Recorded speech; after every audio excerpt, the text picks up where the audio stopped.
In a quiet suburban neighborhood, under the blazing summer sun, a young black girl in a wheelchair rolled to the edge of her driveway, clutching a single bottle of water. On the road before her, a leather-clad biker sat beside a roaring Harley, sweat dripping from his brow, his bike silent and broken.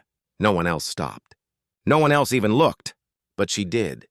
What began as a simple act of kindness, a bottle of water offered to a stranger, soon became the spark for something far greater. Days later, the rumble of hundreds of engines filled her street. And what happened next left the entire town speechless.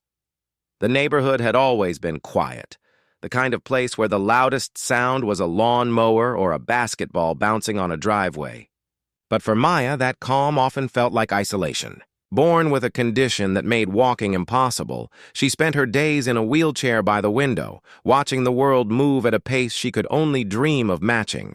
Her mother worked long hours, and her father had passed away years earlier, leaving behind a few faded photos and a heart that never fully healed. Maya had learned to see beauty in small things, the way sunlight painted patterns through the trees, the hum of life that carried through the street. Yet beneath her quiet patience was a strength few recognized, a willingness to help, to connect, even when life had made her the one most often overlooked.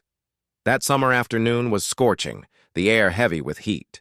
She noticed the biker long before anyone else did, a towering man in black leather, tattoos visible even from a distance, kneeling beside his motorcycle. The bike was massive, but it sat lifeless in the middle of the road. Cars passed him, one after another, drivers averting their gaze, perhaps intimidated by his rough appearance. Something in Maya stirred.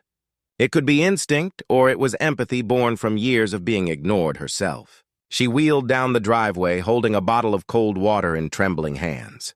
The man looked up, startled, then softened as she offered it to him without a word.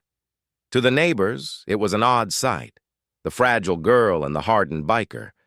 But for Maya, it was simple. She saw someone who needed help. Nothing more.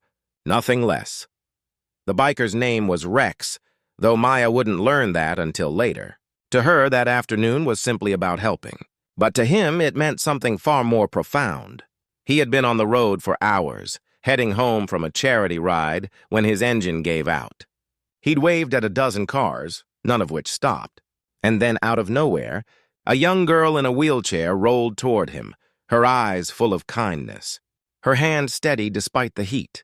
He quietly thanked her, took the water, and sat beside his bike until a friend came to help.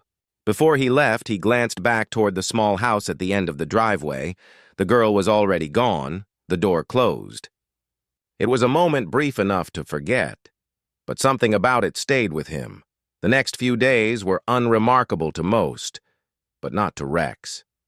When he got back to his chapter's clubhouse, he couldn't stop thinking about her. The world often judged people like him before hearing a single word. Yet here was someone who didn't hesitate, who saw him not as a threat, but as a person. He told his story to his fellow riders, men and women with weathered faces and loud hearts. They listened in silence.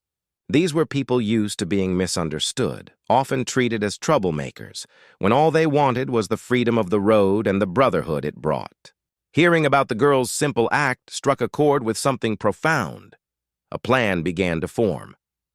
The following weekend, they decided to do something small to show gratitude, to prove that kindness still mattered in a world too quick to judge.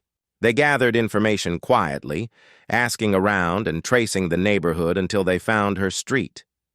Meanwhile, Maya had gone back to her quiet routine, unaware of the ripple she'd created. She never mentioned the biker again, not to her mother, not to her neighbors. To her, it was a good deed done and forgotten. But something in her heart had shifted. For the first time in a while, she'd felt useful, seen, and connected.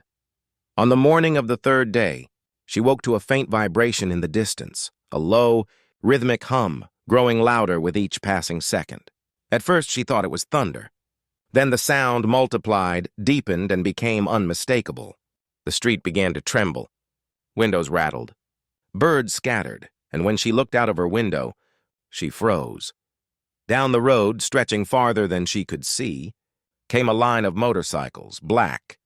Chrome, red, and silver, hundreds of them, headlights burning like stars in daylight. Every engine pulsed with purpose. Every rider wore the same emblem. And they were all coming toward her house. Engines thundered down the street like a storm rolling in from the horizon. Neighbors stepped out of their houses, confused and uneasy. Curtains shifted, phones appeared, and whispers spread faster than the sound itself. To anyone watching, it looked like trouble. 100 leather vests, roaring bikes, and tattooed riders, not the kind of crowd the neighborhood had ever seen. Maya's mother rushed to the window, her face tightening with worry. "Stay back," she whispered instinctively. But Maya, heart pounding, wheeled closer instead. Something inside her, the same quiet instinct that pushed her to offer that bottle of water, told her not to be afraid. The first row of bikes stopped in perfect formation in front of their house. One by one, the riders removed their helmets. Their faces were serious, weathered by the road, but their eyes held warmth. Then, the same man from days earlier, Rex, stepped forward, holding something in his hand. A small patch, worn, stitched with care. He approached slowly, the rumble of engines quieting behind him. The crowd that had gathered watched in silence, expecting confrontation, not compassion. But when he stopped at the end of the driveway, he didn't raise his voice or posture. He knelt, the same way Maya had done when she handed him that bottle of water. In his hand was the patch from his own vest, the emblem of his club, the symbol of his brotherhood. He placed it gently on Maya's lap. Behind him, hundreds of bikers nodded in respect. Then, in a single motion, they revved their engines once, not in defiance, but in salute. It wasn't noise. It was gratitude.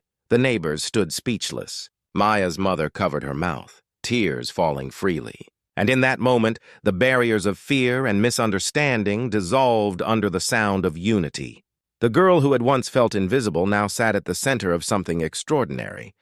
A moment that reminded everyone watching that kindness, not judgment, defines who we really are. When the sound of the engines finally faded, the street felt different, as though the air itself had changed. Where fear once lived, there was now silence filled with awe. Neighbors who had never spoken to one another drifted from their porches, drawn by what they had just witnessed. The image of hundreds of bikers standing in quiet respect for a young girl in a wheelchair would stay with them for years. Maya sat still, the patch resting on her lap, her reflection mirrored in its silver thread. It wasn't just fabric. It was a message, proof that one small gesture could bridge worlds that rarely touched. Her mother knelt beside her, speechless. Around them, the riders smiled, waved, and began to leave in small groups, each one nodding as they passed. There were no words exchanged, no grand speeches. Only a shared understanding. Compassion had done what judgment never could. That evening, the story spread. A neighbor posted a single photo online. A young girl framed by sunlight, surrounded by bikes that gleamed like armor. Within hours, thousands of people saw it. Messages of gratitude, admiration, and unity flooded in from around the world. Maya never sought attention. She didn't crave headlines or recognition. But in helping a stranger, she had reminded the world of something simple and powerful, that empathy isn't measured by strength or status, but by the courage to care. In the days that followed, letters began arriving at her doorstep, from teachers, veterans, and children who said her story had changed the way they saw others. And though she couldn't walk, Maya had moved hearts farther than any of those motorcycles could travel. The patch now hangs framed above her window, catching the light each morning. A quiet reminder that one act of kindness can echo louder than prejudice, and that true strength often comes from the most unexpected places. Sometimes, the loudest revolutions begin in silence, with nothing more than a bottle of water and an open heart.